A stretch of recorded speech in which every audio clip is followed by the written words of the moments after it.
इसलिए पांच रत्न आगम के अनुयायी भक्तजन इसे संकर्षण कहते हैं। इन भगवान अनंत के 1000 मस्तक हैं। उनमें से एक पर रखा हुआ यह सारा भूमंडल सरसों के दाने के समान दिखाई देता है। प्रलय काल उपस्थित होने पर जब इन्हें इस विश्व का उपसंहार करने की इच्छा होती है, तब इनकी क्रोधवश घूमती हुई मनोहर भ्रिकुटियों के मध्य भाग से संकर्षण नामक रुद्र प्रकट होते हैं। उनकी व्यूह संख्या 11 है। वे सभी 3 नेत्रों वाले होते हैं और हाथ में 3 नोकों वाले शूल लिए रहते हैं। भगवान संकर्षण के चरण कमलों के गोल गोल स्वच्छ और अरुण वन नख मणियों की पंडित के समान देदीप्यमान है। जब अन्य प्रधान प्रधान भक्तों के सहित अनेकों नागराज अनन्य भक्ति भाव से उन्हें प्रणाम करते हैं, तब उन्हें उन नखमणियों में अपने कुंडल कांति मंडित कमनीय कपोलों वाले मनोहर मुखारविंदों की मनमोहिनी झांकी होती है। उनका मन आनंद से भर जाता है। अनेकों नागराजों की कन्या विविध कामनाओं से उनके अंकमंडल पर चांदी के खंभों के समान सुशोभित उनकी वलय विलसित लंबी लंबी श्वेत वर्ण सुंदर भुजाओं पर अर्गजा चंदन और कुमकुम पंड का लेप करती है। उस समय अंग स्पर्श से मथित हुए उनके हृदय में काम का संचार हो जाता है। तब वे इनके मद विहल संकर्ण अरुण नयन कमलों से सुशोभित तथा प्रेम मद से मुदित मुखारविंद की और मधुर मनोहर मुस्कान के साथ सलज भाव से निहारने लगती है। वे अनंत गुणों के सागर आदि देव भगवान अनंत अपने अमर्ष और रोष के वेग को रोके हुए वह समस्त लोकों के कल्याण के लिए विराजमान हैं। देवता असुर नाग सिद्ध गंधर्व विद्याधर और मुनिगण भगवान अनंत का ध्यान किया करते हैं। उनके नेत्र निरंतर प्रेम मद से मुदित चंचल और विहल रहते हैं। वे सुललित वचना अमृत से अपने पार्षद और देवयुथपतों के संतुष्ट करते रहते हैं। उनके अंग पर नीलांबर और किए हुए उन निषिद्ध कर्मों के परिणाम में जो हजारों तरह की नार की गतियां होती हैं, उनका विस्तार से वर्णन करेंगे। राजा परीक्षित ने पूछा, भगवान, आप जिनका वर्णन करना चाहते हैं वे नरक इस पृथ्वी के कोई देश विशेष है अथवा त्रिलोकी से बाहर या इसी के भीतर किसी जगह है? श्री सुखदेव जी ने कहा, राजन, ये त्रिलोकी के भीतर ही है तथा दक्षिण की ओर पृथ्वी से नीचे जल के ऊपर स्थित है। इस दिशा में अग्निशात्र आदि पितृगण रहते हैं। वे अत्यंत एकाग्रता पूर्वक अपने वंशधरों के लिए मंगल कामना किया करते हैं।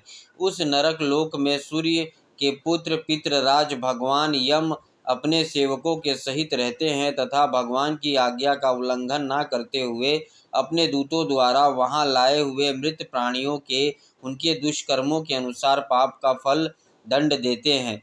परीक्षित, कोई कोई लोग नरकों की संख्या 21 बताते हैं। अब हम नाम रूप और लक्षणों के अनुसार उनका क्रमशः वर्णन करते हैं। उनके नाम ये हैं: तामिस्त्र, अंध तामिस्त्र, रोरव, महारोरव, कुंभीपाक, कालसूत्र, असीपत्रवन, सुकरमुख, अंधकूप, कृमि भोजन, संदश, तप्त सुरमी, वज्रकंटक शालमली, वैतरणी, पुयोद, प्राणरोध, विशासन, लालभक्ष, सारमयादान, अवीची और अयहपान। इनके सिवा क्षार करदम, रक्षोगण भोजन, शूलप्रोत, दंदशूक, अवट निरोधन, पर्यावर्तन और सूचीमुख, ये 7 और मिलाकर कुल 28 नरक तरह तरह की यातनाओं को भोगने के स्थान हैं। जो पुरुष दूसरों के धन, संतान अथवा स्त्रियों का हरण करता है, उसे अत्यंत भयानक यमदूत कालपाश में बांधकर बलात्कार से तमिस्त्र नरक में गिरा देते हैं। उस अंधकारमय नरक में उसे अन्न जल ना देना, डंडे लगाना और भय दिखलाना आदि अनेकों प्रकार के उपायों से पीड़ित किया जाता है। इससे अत्यंत दुखी होकर वह एकाएक मूर्छित हो जाता है। इस प्रकार जो पुरुष किसी दूसरे को धोखा देकर उसकी स्त्री आदि को भोगता है, वह अंधता मिस्र नरक में पड़ता है। वहाँ की यातनाओं में पड़कर वह जड़ से कटे हुए वृक्ष के समान वेदना के मारे सारी शुद्ध बुद्ध खो बैठता है और उसे कुछ भी नहीं सूझ पड़ता। इसी से उसे नरक को अंधता मिस्र कहते हैं। जो पुरुष इस लोक में यह शरीर ही मैं हूँ और ये स्त्री धन आदि मेरे हैं, ऐसी बुद्धि से दूसरे प्राणियों से द्रोह करके निरंतर अपने कुटुंब के ही पालन पोषण में लगा रहता है, वह अपना शरीर छोड़ने पर अपने पाप के कारण स्वयं ही रौरव नरक में गिरता है। इस लोक में उसने जिन जीवों को जिस प्रकार कष्ट पहुँचाया होता है, परलोक में यम यातना का समय आने पर वे जीव रूरू होकर उसे उसी प्रकार कष्ट पहुँचाते हैं। इसलिए इस नरक का नाम रौरव है।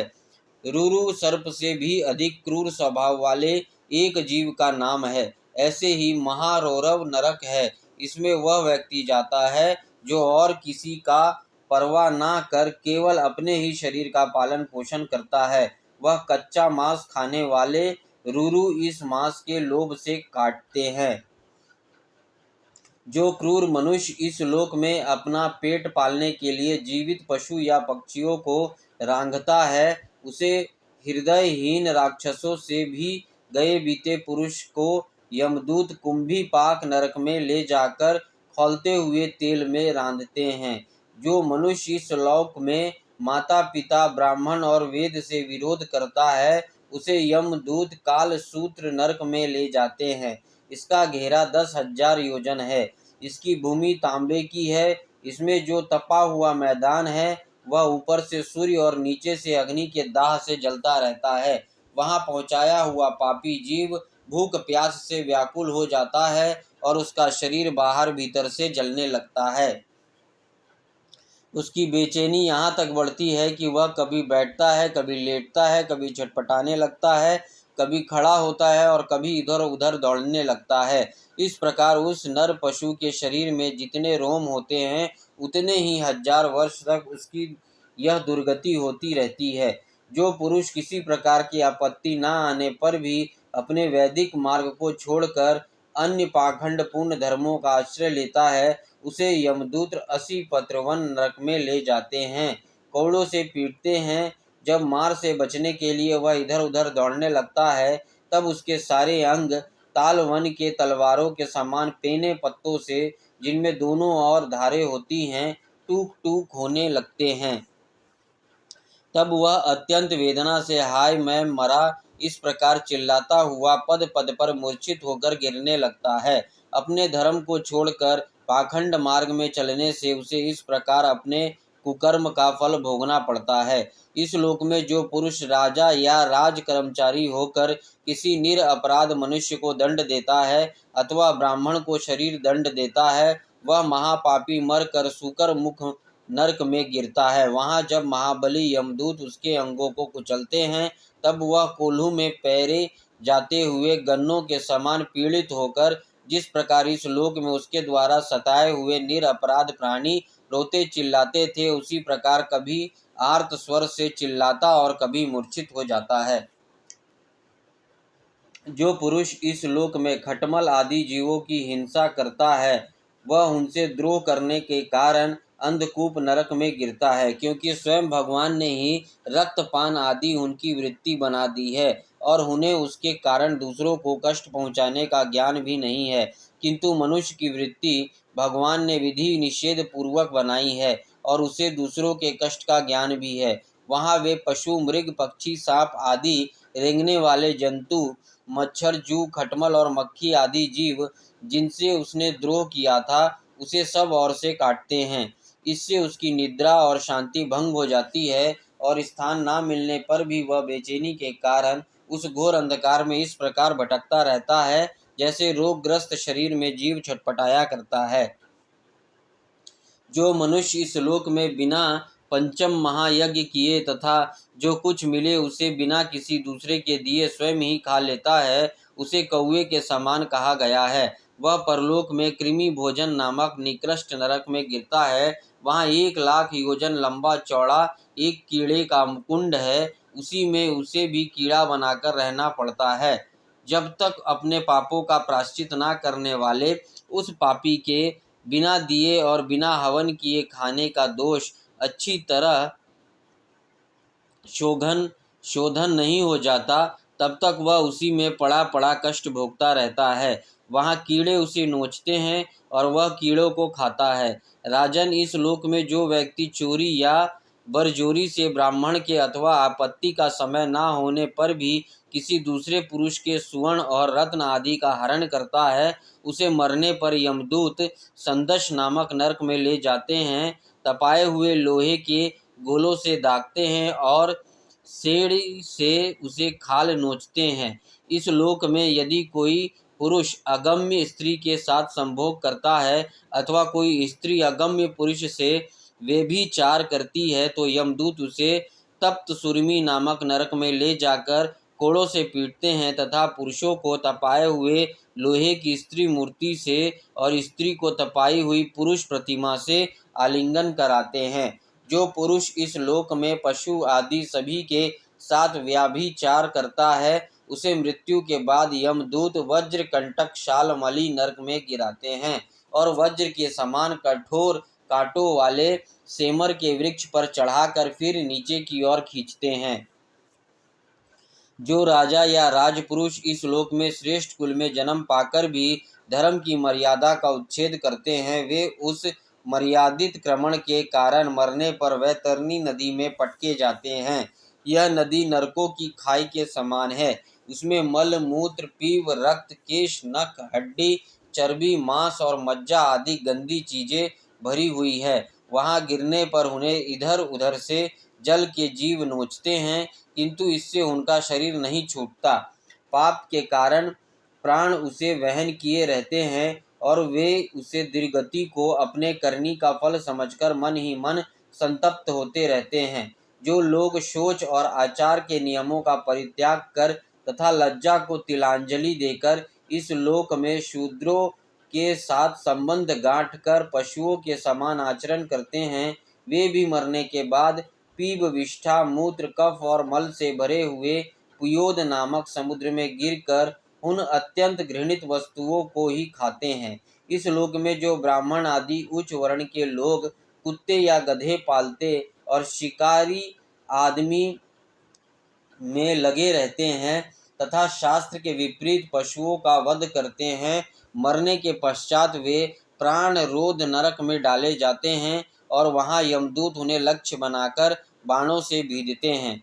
जो पाखंडी लोग पाखंड पूर्ण यज्ञों में पशुओं का वध करते हैं, उन्हें परलोक में वैश्य से नरक में डालकर वहाँ के अधिकारी बहुत पीड़ा देकर काटते हैं। जो द्विज काम उतर होकर अपनी स्वर्णा भार्या को वीर्यपान कराता है, उस पापी को मरने के बाद यमदूत वीर की नदी में डालकर वीर पिलाते हैं। जो कोई चोर अथवा राजा या राजपुरुष इस लोक में किसी के घर में आग लगा देते हैं, किसी को विष दे देते हैं अथवा गांवों या व्यापारियों की टोलियां लूट लेते हैं, उन्हें मरने के पश्चात सार मैदान नामक नरक में वज्र की सी दाढ़ों वाले 720 यमदूत कुत्ते बनकर बड़े वेग से काटने लगते हैं। इस लोक में जो पुरुष किसी की गवाही देने में, व्यापार में अथवा दान के समय किसी भी तरह झूठ बोलता है, वहाँ मरने पर आधार शून्य अविर्चमान नरक में पड़ता है। वहाँ उसे 100 योजन ऊंचे पहाड़ के शिखर से नीचे को सिर करके गिराया जाता है। उस नरक की पत्थर की भूमि जल के समान जान पड़ती है, इसलिए इसका नाम अविचिमान है। यहाँ गिराए जाने से उसके शरीर के टुकड़े टुकड़े हो जाने पर भी प्राण नहीं निकलते, इसलिए इसे बार बार ऊपर ले जाकर पटका जाता है। जो ब्राह्मण या ब्राह्मणी अथवा व्रत में स्थित और कोई भी प्रमादवश मदपान करता है तथा जो क्षत्रिय या वैश्य सोमपान करता है, उन्हें यमदूत अयहपान नाम के नरक में ले जाते हैं। और उनकी छाती पर पैर रखकर उनके मुंह में आग से गलाया हुआ लोहा डालते हैं। जो पुरुष इस लोक में निम्न श्रेणी का होकर भी अपने को बड़ा मानने के कारण जन्म, तप, विद्या, आचार, वर्ण या आश्रम में अपने से बड़ों को विशेष सत्कार नहीं करता, वह जीता हुआ भी मरे के ही समान है। उसे मरने पर शारकट्टम नाम के नरक में नीच को सिर करके गिराया जाता है और वहाँ उसे अनंत पीड़ाएं भोगनी पड़ती है।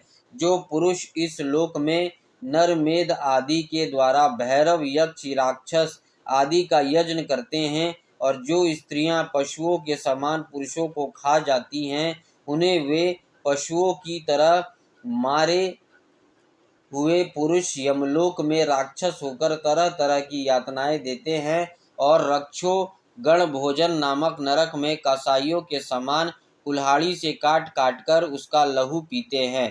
तथा जिस प्रकार वे मांस भोजी पुरुष इस लोक में उनका मांस भक्षण करके आनंदित होते थे, उसी प्रकार वे भी उनका रक्त पान करते और आनंदित होकर नाचते गाते हैं। इस लोक में जो लोग वन या गांव के निरपराध जीवों को, जो सभी अपने प्राणों को रखना चाहते हैं, तरह तरह के उपायों से फुसलाकर अपने पास बुला कर लेते हैं और फिर उन्हें कांटे से बेंध कर और रस्सी से बांध कर खिलवाड़ करते हुए तरह तरह की पीड़ाएं देते हैं, उन्हें भी मरने के पश्चात यम यातनाओं के समय शूल प्रोत नामक नरक में शूलों से भेदा जाता है। उस समय जब उन्हें भूख प्यास सताती है और कंक, बटेर आदि तीखी चोंचों वाले नरक के भयानक पक्षी नोचने लगते हैं, तब अपने किए हुए सारे पाप याद आ जाते हैं। राजन, इस लोक में जो सर्पों के समान उग्र स्वभाव पुरुष दूसरों जीवों को पीड़ा पहुंचाते हैं, वे मरने पर दंदशूक नाम के नरक में गिरते हैं। वहाँ 5-5, 7-7 मुंह वाले सर्प उनके समीप आकर उन्हें चूहों की तरह निगल जाते हैं। जो व्यक्ति यहाँ दूसरे प्राणियों के अंधेरी खत्तियों, कोठों और गुफाओं में डाल देते हैं, उन्हें परलोक में यमदूत वैसे ही स्थानों में डालकर विषैली आग के धुएं में घोंटते हैं। इसलिए इस नरक को अवटन निरोधन कहते हैं। जो गृहस्थ अपने घर आए अतिथि अभाग्यगतों की और बार बार क्रोध में भरकर ऐसे कुटिल दृष्टि से देखता है मानो उन्हें भस्म कर देगा, वह जब नरक में जाता है तब उस पाप दृष्टि के नेत्रों को गिद्ध, कंक, काक और बटेर आदि वज्र की सी कठोर चोंचों वाले पक्षी बलात्कार से निकाल लेते हैं। इस नरक को पर्यावर्तन कहते हैं। इस लोक में जो व्यक्ति अपने को बड़ा धनवान समझकर अभिमानवश सबको टेढ़ी नज़र से देखता है और सभी पर संदेह रखता है, धन के व्यय और नाश की चिंता से जिसके हृदय और मुंह सूखे रहते हैं, अथा तनिक भी चैन ना मानकर जो यक्ष के समान धन की रक्षा में ही लगा रहता है तथा पैसा पैदा करने, बढ़ाने और वचनों से जो तरह तरह के पाप करता रहता है, वह नराधम मरने पर सूची मुख नरक में गिरता है। वहाँ उस अर्थ पिशाच पाप आत्मा के सारे अंगों को यमराज के दूत दर्जियों के समान सुई धागे से सीते हैं। राजन, यमलोक में इस प्रकार सैकड़ों हजारों नरक हैं। उनमें जिनका यह उल्लेख हुआ है और जिनके विषय में कुछ नहीं कहा गया, उन सभी में सब अधर्म परायण जीव अपने कर्मों के अनुसार बारी बारी से जाते हैं। इस प्रकार धर्मात्मा पुरुष स्वर्ग आदि में जाते हैं। इस प्रकार नरक और स्वर्ग के भोग से जब इनके अधिकांश पाप और पुण्य क्षीण हो जाते हैं, तब बाकी बचे हुए पुण्य पाप रूप कर्मों को लेकर ये फिर इस लोक में जन्म लेने के लिए लौट आते हैं। इन धर्म और अधर्म दोनों से विलक्षण जो निर्वृत्ति मार्ग है, उसका तो पहले द्वितीय स्कंद में ही वर्णन हो चुका है। पुराणों में जिसका 14 भुवन के रूप में वर्णन किया गया है, वह ब्रह्मांड कोश इतना ही है। यह साक्षात परम पुरुष श्री नारायण का अपनी माया के गुणों से युक्त अत्यंत स्थूल स्वरूप है। इसका वर्णन मैंने तुम्हें सुना दिया। परमात्मा भगवान का उपनिषदों में वर्णित निर्गुण स्वरूप यद्यपि मन बुद्धि की पहुँच के बाहर है, तो भी जो पुरुष इस स्थूल रूप का वर्णन आदर पूर्वक पढ़ता, सुनता या सुनाता है, उसकी बुद्धि श्रद्धा और भक्ति के कारण शुद्ध हो जाती है और वह उस सूक्ष्म रूप का भी अनुभव कर सकता है। यति को चाहिए कि भगवान के स्थूल और सूक्ष्म दोनों प्रकार के रूपों का श्रवण करके पहले स्थूल रूप में चित्त को स्थिर करे, फिर धीरे धीरे वहां से हटाकर उसे सूक्ष्म में लगा दे।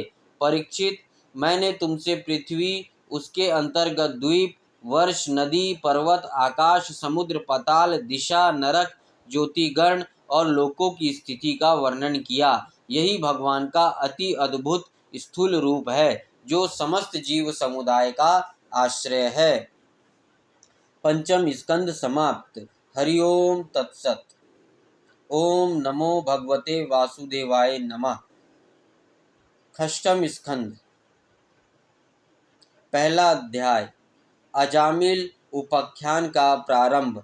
राजा परीक्षित ने कहा, भगवान, आप पहले द्वितीय स्कंद में निर्वृत्ति मार्ग का वर्णन कर चुके हैं तथा यह बतला चुके हैं कि उसके द्वारा आचिर आदि मार्ग से जीव क्रमशः ब्रह्मलोक में पहुंचता है, फिर ब्रह्मा के साथ मुक्त हो जाता है। मुनिवर, इसके सिवा आपने उस प्रवृत्ति मार्ग का भी तृतीय स्कंद में भली भांति वर्णन किया है, जिससे त्रिगुणमय स्वर्ग आदि लोकों की प्राप्ति होती है और प्रकृति का संबंध ना छूटने के कारण जीवों को बार बार जन्म मृत्यु के चक्कर में आना पड़ता है। आपने यह भी बतलाया कि अधर्म करने से अनेकों नरकों की प्राप्ति होती है और पांचवें स्कंद में उनका विस्तार से वर्णन भी किया। चौथे स्कंद में आपने उस प्रथम मनवंतर का वर्णन किया जिसके अधिपति स्वयंभू मनु थे। साथ ही चौथे और पांचवें स्कंद में प्रियव्रत और उत्तानपाद के वंशों का तथा चरित्रों का एवं द्वीप, वर्ष, समुद्र, पर्वत, नदी, उद्यान और विभिन्न द्वीपों के वृक्षों का भी निरूपण किया। भूमंडल की स्थिति, उसके द्वीप, वर्षा आदि विभाग, उनके लक्षण तथा परिमाण, नक्षत्रों की स्थिति, अतल वितल आदि भू विवर, 7 पाताल और भगवान ने इन सबकी जिस प्रकार सृष्टि की उसका वर्णन भी सुनाया। महाभाग, अब मैं वह उपाय जानना चाहता हूँ जिसके अनुष्ठान से मनुष्यों को अनेकानेक भयंकर यातनाओं से पूर्ण नरकों में ना जाना पड़े। आप कृपा करके उसका उपदेश कीजिए।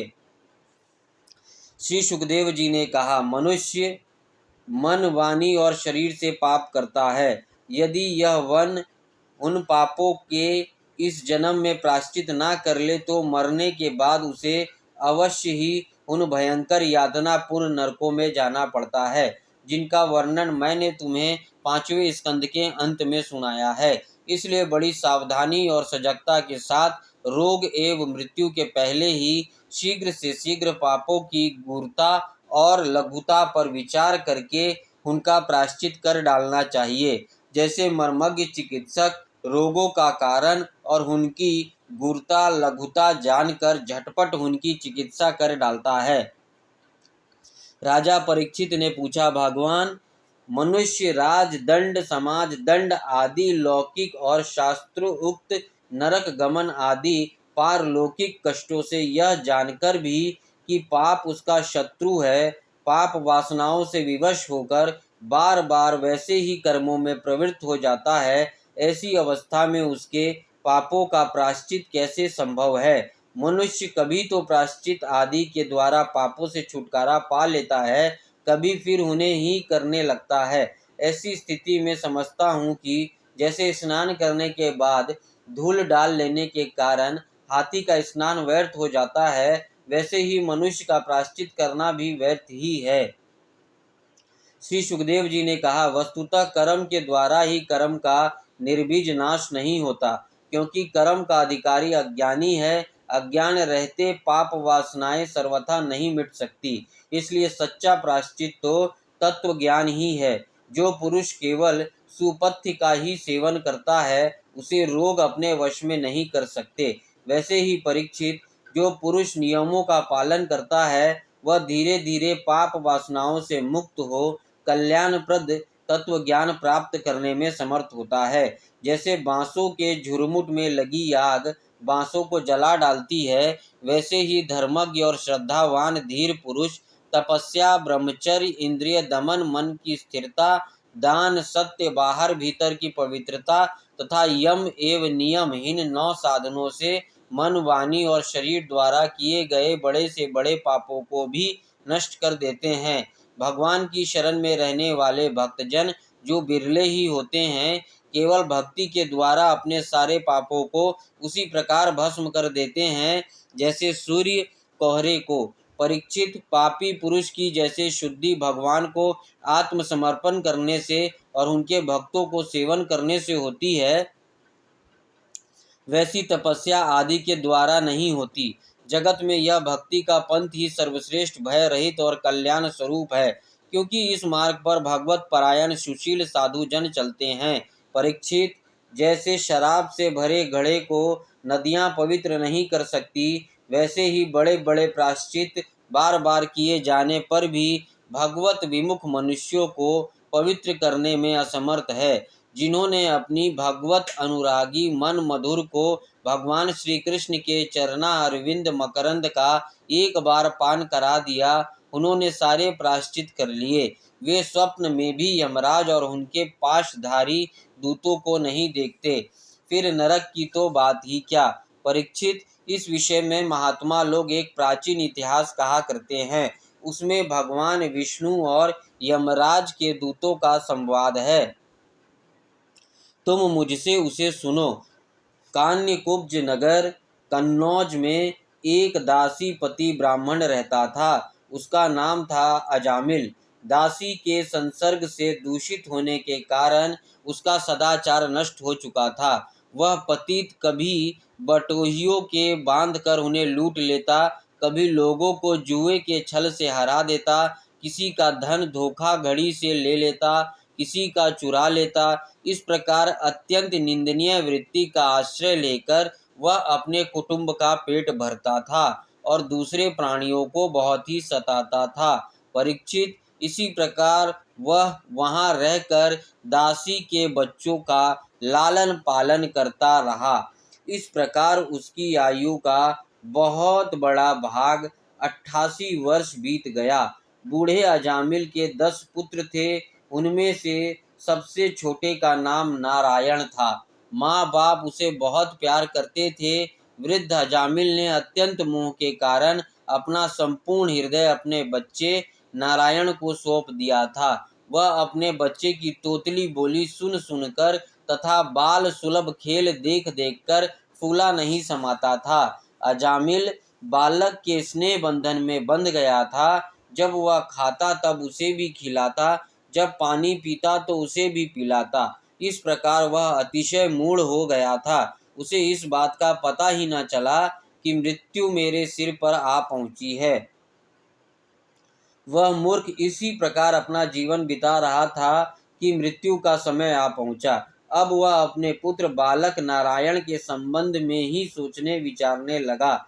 इतने में ही अजामिल ने देखा कि उसे ले जाने के लिए अत्यंत भयावने 3 यमदूत आए हैं। उनके हाथों में फांसी है, मुंह टेढ़े टेढ़े हैं और शरीर के रोए खड़े हुए हैं। उस समय बालक नारायण वहां से कुछ दूरी पर खेल रहा था। यमदूतों को देखकर अजामिल अत्यंत व्याकुल हो गया और उसने बहुत ऊंचे स्वर से पुकारा, नारायण। भगवान के पार्षदों ने देखा कि यह मरते समय हमारे स्वामी भगवान नारायण का नाम ले रहा है, उनका नाम का कीर्तन कर रहा है, अतः वे बड़े वेग से झटपट वहां पहुंचे। उस समय यमराज के दूत दासी पति अजामिल के शरीर में से उसके सूक्ष्म शरीर को खींच रहे थे। विष्णु दूतों ने उन्हें बलपूर्वक रोक दिया। उनके रोकने पर यमराज के दूतों ने उनसे कहा, अरे धर्मराज की आज्ञा का निषेध करने वाले तुम लोग हो कौन? तुम किसके दूत हो? कहाँ से आए हो और इसे ले जाने से हमें क्यों रोक रहे हो? क्या तुम लोग कोई देवता, उपदेवता अथवा सिद्ध श्रेष्ठ हो? हम देखते हैं कि तुम सब लोगों के नेत्र कमल दल के समान कोमल लता से भरे हैं। तुम पीले पीले रेशमी वस्त्र पहने हो, तुम्हारे सिर पर मुकुट, कानों में कुंडल और गलों में कमल के हार लहरा रहे हैं। सबकी नई अवस्था है, सुंदर सुंदर 4 भुजाएं हैं। सभी के कर कमलों में धनुष, तरकम, तलवार, गदा, शंख, चक्र, कमल आदि सुशोभित है। तुम लोगों की अंग कांति से दिशाओं का अंधकार और प्राकृत प्रकाश भी दूर हो रहा है। हम धर्मराज के सेवक हैं। हमें तुम लोग क्यों रोक रहे हो? श्री सुखदेव जी कहते हैं, परीक्षित, तब यमदूतों ने इसी प्रकार कहा। तब भगवान नारायण के आज्ञाकारी पार्षदों ने हंसकर मेघ के समान गंभीर वाणी से उनके प्रति यूं कहा। भगवान के पार्षदों ने कहा, यमदूत, यदि तुम लोग सचमुच धर्मराज के आज्ञाकारी हो तो हमें धर्म का लक्षण और धर्म का तत्व सुनाओ। दंड किस प्रकार दिया जाता है? दंड का पात्र कौन है? मनुष्यों में सभी पापाचारी दंडनीय हैं अथवा उनमें से कुछ ही? यमदूतों ने कहा, वेदों ने जिन कर्मों का विधान किया है वे धर्म हैं और जिनका निषेध किया है वे अधर्म हैं। वेद स्वयं भगवान के स्वरूप हैं। वे उनके स्वाभाविक श्वास प्रश्वास एवं स्वयं प्रकाश ज्ञान हैं, ऐसा हमने सुना है। जगत के रजों में, सत्वमय और तमो में सभी पदार्थ, सभी प्राणी अपने परम आश्रय भगवान में ही स्थिर रहते हैं। वेद ही उनके गुण, नाम, कर्म और रूप आदि के अनुसार उनका यथाचित विभाजन करते हैं। जीव शरीर अथवा मनोवृत्तियों से जितने कर्म करता है उसके साक्षी रहते हैं। सूर्य, अग्नि, आकाश, वायु, इंद्रिय, चंद्रमा, संध्या, रात, दिन, दिशाएं, जल, पृथ्वी, काल और धर्म, इनके द्वारा अधर्म का पता चल जाता है और तब दंड के पात्र का निर्णय होता है। पाप कर्म करने वाले सभी मनुष्य अपने अपने कर्मों के अनुसार दंडनीय होते हैं। निष्पाप पुरुषों, जो प्राणी कर्म करते हैं उनका गुणों से संबंध रहता ही है, इसलिए सभी से कुछ पाप और कुछ पुण्य होते हैं। और देहवान होकर भी कोई भी पुरुष कर्म किए बिना नहीं रह सकता। इस लोक में जो मनुष्य जिस प्रकार का और जितना अधर्म या धर्म करता है वह परलोक में उसका उतना और वैसा ही फल भोगता है। देव शिरोमणियों, सत्य, रज और तम, इन 3 गुणों के भेद के कारण इस लोक में भी 3 प्रकार के प्राणी दिख पड़ते हैं। पुण्यात्मा, पापात्मा और पुण्य पाप दोनों से युक्त, अथवा सुखी दुखी और सुख दुख दोनों से युक्त। वैसे ही परलोक में भी उनकी त्रिविधा का अनुमान किया जाता है। वर्तमान समय ही भूत और भविष्य का अनुमान करा देता है। वैसे ही वर्तमान जन्म के पाप पुण्य भी भूत और भविष्य के जन्मों का पाप पुण्य का अनुमान करा देते हैं। हमारे स्वामी अजन्मा भगवान सर्वज्ञ यमराज सबके अंतःकरण में विराजमान हैं, इसलिए वे अपने मन से ही सबके पूर्व रूपों को देख लेते हैं। वे साथ ही अपने भावी स्वरूप का भी विचार कर लेते हैं।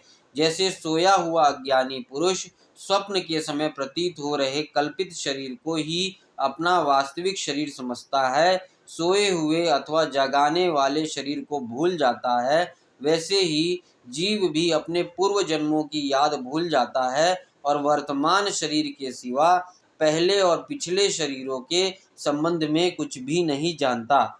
सिद्ध पुरुषों, जीव इस शरीर में 5 कर्म इंद्रियों से लेना देना, चलना फिरना आदि काम करता है। 5 ज्ञानेंद्रियों से रूप रस आदि 5 विषयों का अनुभव करता है और 16वें मन के साथ 17वां वह स्वयं मिलकर अकेले ही मन, ज्ञान इंद्रियां और कर्म इंद्रियां इन तीनों के विषयों को भोगता है। जीव का यह 16 कला और सत्व आदि 3 गुणों वाला लिंग शरीर अनादि है। यह जीव को बार बार हर्ष, शोक, भय और पीड़ा देने वाले जन्म मृत्यु के चक्कर में डालता है। जो जीव अज्ञानवश काम, क्रोध, लोभ, मोह, मद, मत्सर इन 6 शत्रुओं पर विजय प्राप्त नहीं कर लेता, उससे इच्छा न रहते हुए भी विभिन्न वासनाओं के अनुसार अनेकों कर्म करने पड़ते हैं। वैसी स्थिति में वह रेशम के कीड़े के समान अपने को कर्म के जाल में जकड़ लेता है और इस प्रकार अपने हाथों मोह का शिकार बन जाता है। कोई शरीरधारी जीव बिना कर्म किए कभी एक क्षण भी नहीं रह सकता। प्रत्येक प्राणी के स्वाभाविक गुण बलपूर्वक विवश करके उससे कर्म कराते हैं। जीव अपने पूर्व जन्मों के पाप पुण्यमय संस्कारों के अनुसार स्थूल और सूक्ष्म शरीर प्राप्त करता है। उसकी स्वाभाविक ये प्रबल वासनाएं कभी उसे माता के जैसा स्त्री रूप बना देती है, तो कभी पिता के जैसा पुरुष रूप।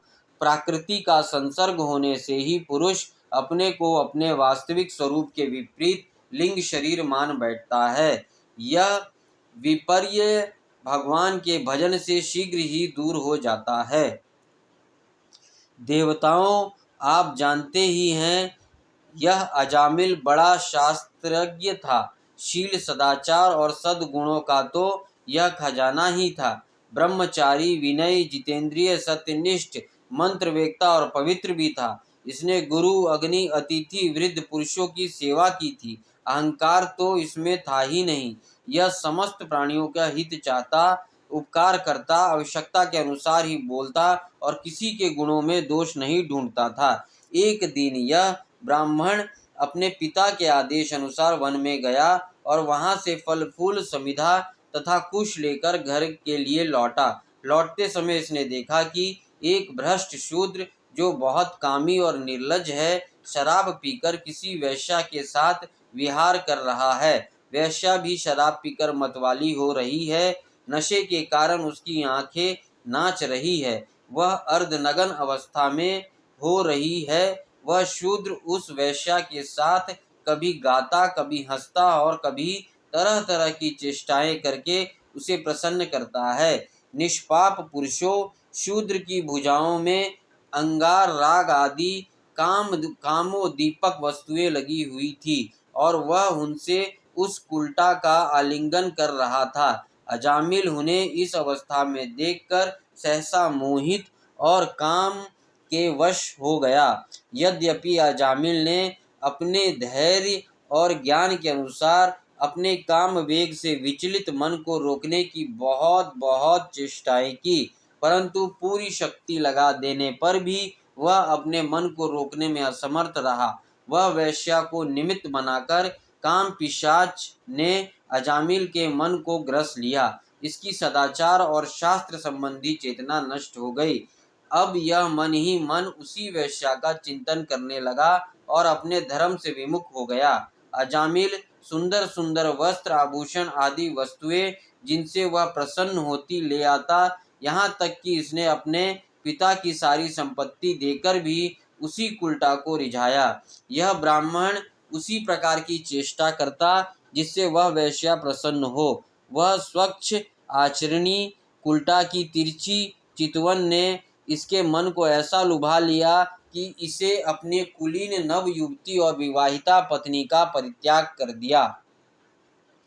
इसके पाप की भी भला कोई सीमा है? यह कुबुद्धि न्याय से अन्याय से जैसा भी जहाँ कभी भी धर्म मिलता वहीं से उठा लाता। उस वैश्या के बड़े कुटुंब का पालन करने में ही यह व्यस्त रहता। इस पापी ने शास्त्राज्ञा का उल्लंघन करके स्वच्छंद आचरण किया है। यह सत्पुरुषों के द्वारा निंदित है। इसने बहुत दिनों तक वैश्या के मल समान अपवित्र अन्न से अपना जीवन व्यतीत किया है। इसका सारा जीवन ही पापमय है। इसने अब तक अपने पापों का कोई प्रायश्चित भी नहीं किया है। इसलिए अब हम इस पापी को दंडपानी भगवान यमराज के पास ले जाएंगे। वहां यह अपने पापों का दंड भोगकर शुद्ध हो जाएगा।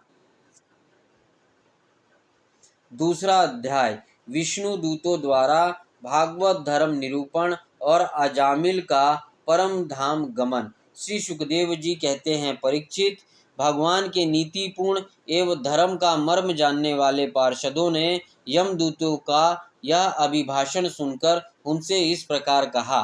भगवान के पार्षदों ने कहा, यमदूतों, यह बड़े आश्चर्य और खेद की बात है कि धर्मज्ञों की सभा में अधर्म प्रवेश कर रहा है, क्योंकि वहाँ निरपराध और अदंडनीय व्यक्तियों को व्यर्थ ही दंड दिया जाता है।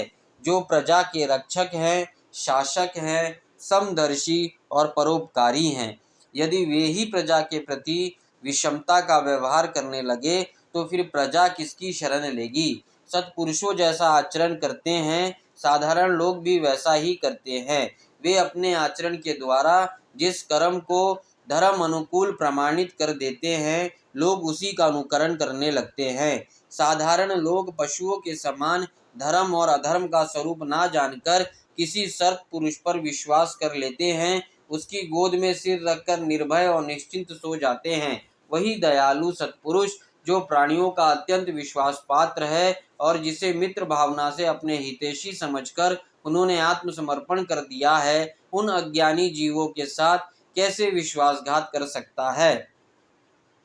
यमदूतों, इसने कोटि कोटि जन्मों की पाप राशि का पूरा पूरा प्रायश्चित कर लिया है, क्योंकि इसने विवश होकर ही सही भगवान के परम कल्याण में मोक्षप्रद नाम का उच्चारण तो किया है। जिस समय इसने नारायण इन 4 अक्षरों का उच्चारण किया, उसी समय केवल उतने से ही इसी पापी के समस्त पापों का प्रायश्चित हो गया। चोर, शराबी, मित्रद्रोही, ब्रह्मघाती, गुरु पत्नीगामी, ऐसे लोगों का संसर्गी, स्त्री, राजा, पिता और गाय को मारने वाला, चाहे जैसा और चाहे जितना बड़ा पापी हो, सभी के लिए यही इतना ही सबसे बड़ा प्रायश्चित है कि भगवान के नाम का उच्चारण किया जाए, क्योंकि भगवत नाम की उच्चारण से मनुष्य की बुद्धि भगवान के गुण, लीला और स्वरूप में रम जाती है और स्वयं भगवान के उसके प्रति आत्म बुद्धि हो जाती है। बड़े बड़े ब्रह्मवादी ऋषियों ने पापों के बहुत से प्रायश्चित, कृच्छ, चंद्रायण आदि व्रत बतलाए हैं, परंतु उन प्रायश्चितों से पापी की वैसी जड़ से शुद्धि नहीं होती जैसे भगवान के नामों का उनसे गुम्फित पदों का उच्चारण करने से होती है, क्योंकि वे नाम पवित्र कीर्ति भगवान के गुणों का ज्ञान कराने वाली है। यदि प्रायश्चित करने के बाद भी मन फिर से कुमार्ग में पाप की ओर दौड़े, तो वह चरम सीमा का पूरा पूरा प्रायश्चित नहीं है। इसलिए जो लोग ऐसा प्रायश्चित करना चाहें कि जिस पाप कर्मों और वासनाओं की जड़ ही उखड़ जाए, उन्हें भगवान के गुणों का ही गान करना चाहिए, क्योंकि उससे चित्त सर्वथा शुद्ध हो जाता है। इसलिए यमदूतों, तुम लोग अजामिल को मत ले जाओ, इसने सारे पाप का प्रायश्चित कर लिया है, क्योंकि इसने मरते समय भगवान के नाम का उच्चारण किया है। बड़े बड़े महात्मा पुरुष यह बात जानते हैं कि संकेत में, किसी दूसरे अभिप्राय से, परिहास में, तान आलापने में अथवा किसी की अवहेलना करने में भी यदि कोई भगवान के नामों का उच्चारण करता है तो उसके सारे पाप नष्ट हो जाते हैं। जो मनुष्य गिरते समय, पैर फिसलते समय, अंग भंग होते समय और सांप के डसते, आग में जलते तथा चोट लगते समय भी विवशता से हरि हरि कहकर भगवान के नाम का उच्चारण कर लेता है, वह यम यातना का पात्र नहीं रह जाता। महर्षियों ने जानबूझकर बड़े पापों के लिए बड़े और छोटे पापों के लिए छोटे प्रायश्चित बतलाए हैं। इसमें संदेह नहीं है कि उन तपस्या, दान, जप आदि प्रायश्चितों के द्वारा वे पाप नष्ट हो जाते हैं, परंतु उन पापों से मलिन हुआ उसका हृदय शुद्ध नहीं होता। भगवान के चरणों की सेवा से वह भी शुद्ध हो जाता है। यमदूतों, जैसे जान या अनजाने में ईंधन से अग्नि का स्पर्श हो जाए तो वह भस्म हो ही जाता है, वैसे ही जानबूझकर या अनजाने में भगवान के नाम का संकीर्तन करने से मनुष्य के सारे पाप भस्म हो जाते हैं। जैसे कोई परम शक्तिशाली अमृत को उसका गुण ना जानकर अनजाने में पी ले तो भी वह अवश्य ही पीने वाले को अमर बना देता है, वैसे ही अनजाने में उच्चारण करने पर भी भगवान का नाम अपना फल देकर ही रहता है। वस्तु शक्ति श्रद्धा की अपेक्षा नहीं करती। श्री सुखदेव जी कहते हैं, राजन, इस प्रकार भगवान के पार्षदों ने भागवत धर्म का पूरा पूरा निर्णय सुना दिया और अजामिल को यमदूतों के पाश से छुड़ाकर मृत्यु के मुख से बचा लिया। प्रिय परीक्षित, पार्षदों की यह बातें सुनकर यमदूत यमराज के पास गए और उन्हें यह सारा वृत्तांत ज्यों के त्यों सुना दिया। अजामिल यमदूतों के फंदे से छूटकर निर्भय और स्वस्थ हो गया। उसने भगवान के पार्षदों के दर्शन जनित आनंद में मग्न होकर उन्हें सिर झुकाकर प्रणाम किया। निष्पाप परीक्षित, भगवान के पार्षदों ने देखा कि अजामिल कुछ कहना चाहता है, तब वे सहसा उसके सामने ही वहीं अंतर्धान हो गए। इस अवसर पर अजामिल ने भगवान के पार्षदों से विशुद्ध भागवत धर्म और यमदूतों के मुख से वेदोक्त सगुण धर्म का श्रवण किया था। सर्व पापहारी भगवान की महिमा सुनने से अजामिल के हृदय में शीघ्र ही भक्ति का उदय हो गया। अब उसने अपने पापों को याद करके बड़ा पश्चाताप होने लगा। अरे, मैं कैसा इंद्रियों का दास हूँ। मैंने एक दासी के गर्भ से पुत्र उत्पन्न करके अपना ब्राह्मण तत्व नष्ट कर दिया। यह बड़े दुख की बात है। धिक्कार है, मुझे बार बार धिक्कार है। मैं संतों के द्वारा निंदित हूँ, पापात्मा हूँ। मैंने अपने कुल में कलंक का टीका लगा दिया। हाय हाय, मैंने अपनी सती एवं अबोध पत्नी का परित्याग कर दिया और शराब पीने वाली कुल्टा का संसर्ग किया। मैं कितना नीच हूँ। मेरे माँ बाप बूढ़े और तपस्वी थे, वे सर्वथा असहाय थे, उनकी सेवा शुश्रूषा करने वाले कोई नहीं था। मैंने उनका भी परित्याग कर दिया। ओह, मैं कितना कृतघ्न हूँ। मैं अब अवश्य ही अत्यंत भयावने नरक में गिरूंगा, जिसमें गिरकर धर्मघाती पापात्मा कामी पुरुष अनेकों प्रकार की यम यातनाओं को भोगते हैं। मैंने अभी जो अद्भुत दृश्य देखा, क्या वह स्वप्न है अथवा जागृत अवस्था का ही प्रत्यक्ष अनुभव है? अभी अभी जो हाथों में फंदा लेकर मुझे खींच रहे थे, वे कहाँ चले गए? अभी अभी वे मुझे अपने फंदों में फंसाकर पृथ्वी के नीचे ले जा रहे थे, परंतु चार अत्यंत सुंदर सिद्धों ने आकर मुझे छुड़ा लिया। वे अब कहाँ चले गए? यद्यपि मैं इस जन्म का महापापी हूँ, फिर भी मैंने पूर्व जन्मों में अवश्य ही शुभ कर्म किए होंगे, तभी तो मुझे इन श्रेष्ठ देवताओं के दर्शन हुए।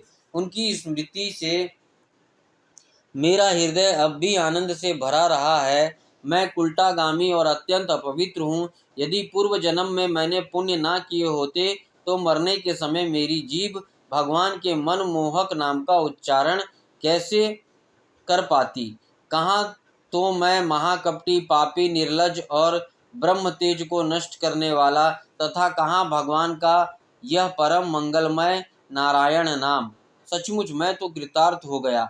अब मैं अपने मन, इंद्रिय और प्राणों को वश में करके ऐसा प्रयत्न करूंगा कि फिर अपने को घोर अंधकारमय नरक में ना डालूं।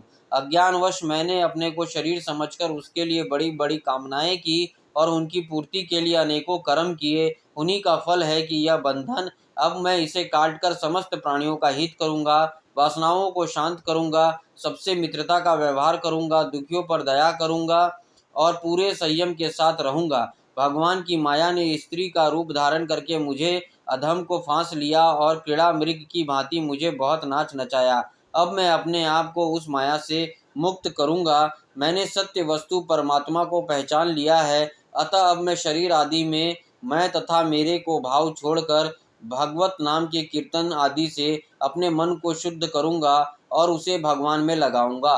श्री सुखदेव जी कहते हैं, परीक्षित, उन भगवान के पार्षद महात्माओं का केवल थोड़े ही देर के लिए सत्संग हुआ था। इतने में ही अजामिल के चित्त में संसार के प्रति तीव्र वैराग्य हो गया। वे सबके संबंध और मोह को छोड़कर हरिद्वार चले गए। उस देव स्थान में जाकर वे भगवान के मंदिर में आसन से बैठ गए और उन्हीं के योग मार्ग का आश्रय लेकर अपनी सारी इंद्रियों को विषयों से हटाकर मन में लीन कर लिया और मन को बुद्धि में मिला दिया। इसके बाद आत्मचिंतन के द्वारा उन्होंने बुद्धि को विषयों से पृथक कर लिया तथा भगवान के धाम अनुभव स्वरूप पर ब्रह्म में जोड़ दिया। इस प्रकार जब अजामिल की बुद्धि त्रिगुणमयी प्रकृति से ऊपर उठकर भगवान के स्वरूप में स्थित हो गई, तब उन्होंने देखा कि उनके सामने वे ही चार पार्षद जिन्होंने उन्हें पहले देखा था खड़े हैं। अजामिल ने सिर झुकाकर उन्हें नमस्कार किया। उनका दर्शन पाने के बाद उन्होंने उसे तीर्थ स्थान गंगा के तट पर अपना शरीर त्याग दिया और तत्काल भगवान के पार्षदों का स्वरूप प्राप्त कर लिया। अजामिल भगवान के पार्षदों के साथ स्वर्णमय विमान पर आरूढ़ होकर आकाश मार्ग से भगवान लक्ष्मीपति के निवास स्थान बैकुंठ को चले गए।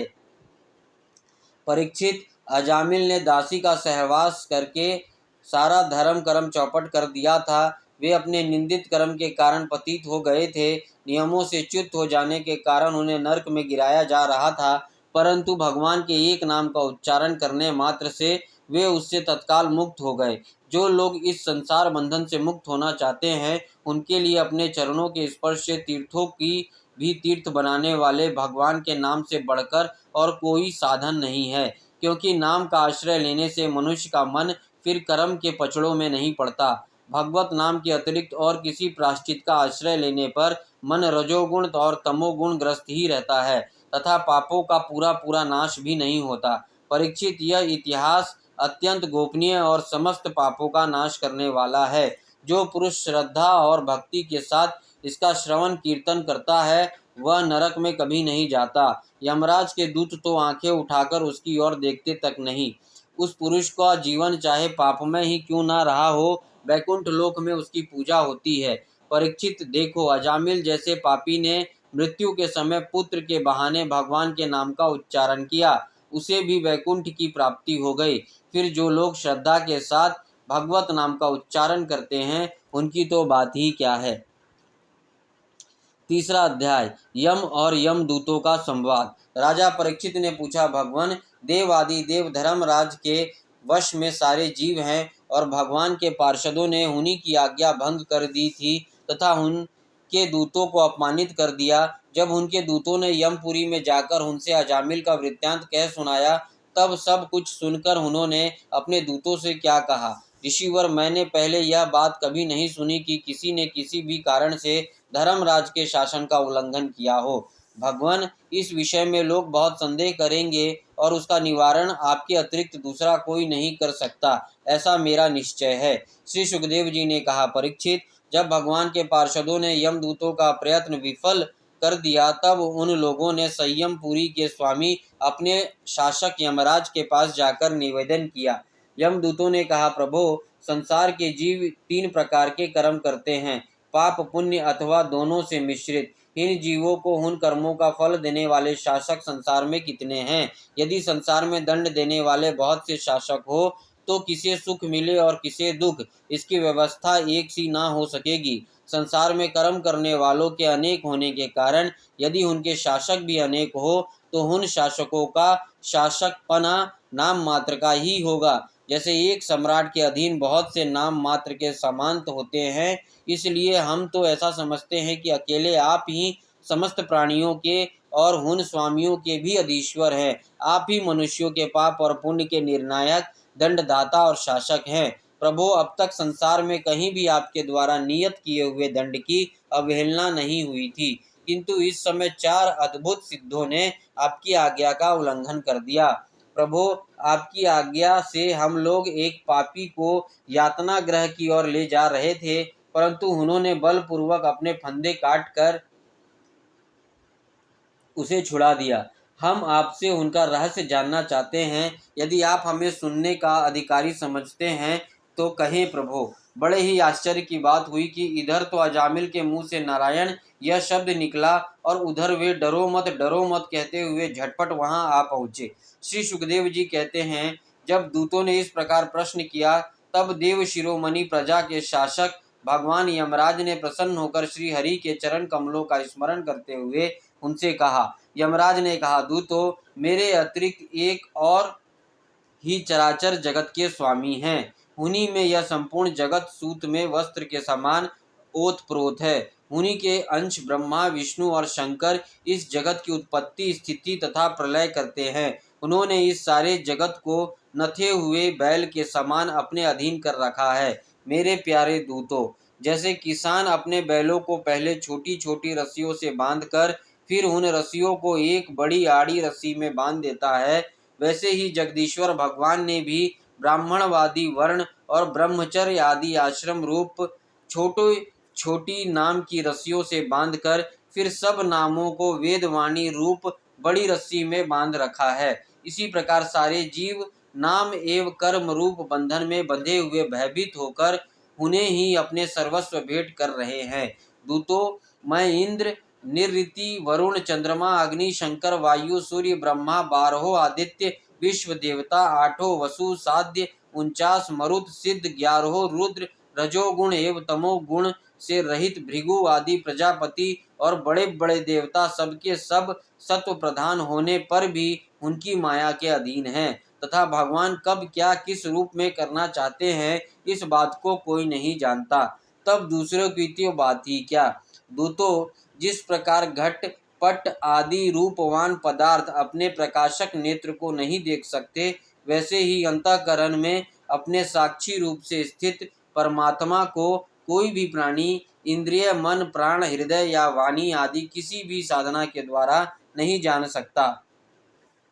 वे प्रभु सबके स्वामी और स्वयं परम स्वतंत्र हैं। उन्हीं मायापति पुरुषोत्तम के दूत उन्हीं के समान परम मनोहर रूप, गुण और स्वभाव से संपन्न होकर इस लोक में प्रायः विचरण किया करते हैं। विष्णु भगवान के सुर पूजित एवं परम अलौकिक पार्षदों का दर्शन बड़े दुर्लभ हैं। वे भगवान के भक्त जनों को उनके शत्रुओं से, मुझसे और अग्नि आदि सब विपत्तियों से सर्वथा सुरक्षित रखते हैं।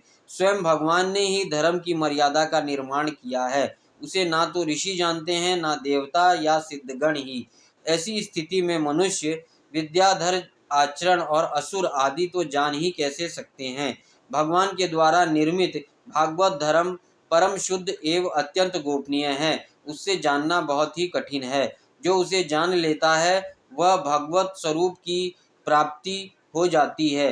दूतों, भागवत धर्म का रहस्य हम 12 व्यक्ति ही जानते हैं। ब्रह्मा जी, देव ऋषि नारद, भगवान शंकर, सनंत कुमार, कपिल देव, स्वयंभू मनु, प्रहलाद, जनक, भीष्म पितामह, बलि, सुखदेव जी और मैं धर्मराज। इस जगत में जीवों के लिए बस यही सबसे बड़ा कर्तव्य परम धर्म है कि वे नाम कीर्तन आदि उपायों से भगवान के चरणों में भक्ति भाव प्राप्त कर ले। प्रिय दूतों, भगवान के नाम उच्चारण की महिमा तो देखो। अजामिल जैसा पापी भी एक बार नाम उच्चारण करने मात्र से मृत्यु पाश से छुटकारा पा गया।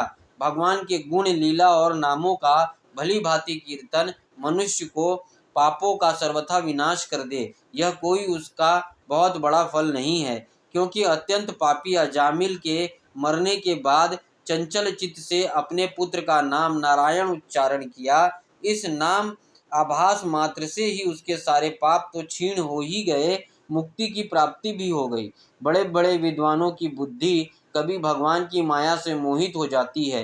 वे कर्मों के मीठे मीठे फलों को वर्णन करने वाली अर्थवादी रूपणी वेदवाणी में ही मोहित हो जाते हैं और यज्ञ आदि बड़े बड़े कर्मों में ही संलग्न रहते हैं तथा इस सुगम भागवत नाम की महिमा को नहीं जानते। यह कितने खेद की बात है। प्रिय दूतों, बुद्धिमान पुरुष ऐसा विचार कर भगवान अनंत में ही संपूर्ण अंतःकरण से अपना भक्ति भाव स्थापित करते हैं, वे मेरे दंड के पात्र नहीं हैं।